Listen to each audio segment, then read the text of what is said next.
അപ്പോൾ ബഡീസേ നമ്മളിന്ന് ക്രിസ്മസ് മാർക്കറ്റിലോട്ടാണ് പോകാൻ പോകുന്നത്. യൂറോപ്പിൽ തന്നെ ഏറ്റവും പ്രധാനപ്പെട്ട ട്രഡീഷനുകളിൽ ഒന്നാണ് അവരുടെ ക്രിസ്മസ് മാർക്കറ്റ്.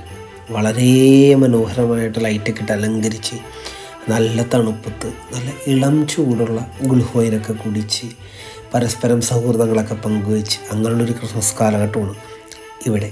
നാട്ടിലാണെങ്കിൽ കരോളിനൊക്കെ പോയിട്ട് ഫുഡൊക്കെ കുക്ക് ചെയ്ത് എല്ലാവരും കൂടിയൊക്കെ ഇന്ന് കഴിച്ച് അങ്ങനത്തെ ഒരു വൈബായിരുന്നു ക്രിസ്മസ് എന്ന് പറഞ്ഞാൽ.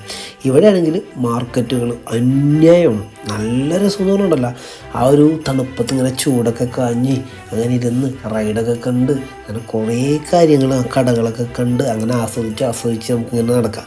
പള്ളിപ്പെരുന്നാളൊക്കെ പോലത്തൊരു ഫീലാണ്. സ്റ്റേജുണ്ട്, ആ സ്റ്റേജിൽ പരിപാടികളൊക്കെ കിടപ്പുണ്ടാകും, അതൊക്കെ നമുക്ക് കാണാം. പാട്ടുണ്ട്, അവരപ്പം നമുക്ക് പാട്ട് പാടാം. പിന്നെ പല പല കടകളുണ്ട്, ആ കടകളിൽ നമുക്ക് ആവശ്യമനുസരിച്ച് സാധനങ്ങളൊക്കെ മേടിച്ച് കഴിക്കാം. പൈസ ഉണ്ടല്ലാത്ത ഞങ്ങളൊരു സാധനം മേടിച്ചായിരുന്നു, നിങ്ങളൊന്ന് കണ്ടു നോക്കിക്കോ. നല്ല ടേസ്റ്റ് ഉണ്ട് ഇതിന്, നല്ല ടേസ്റ്റ്.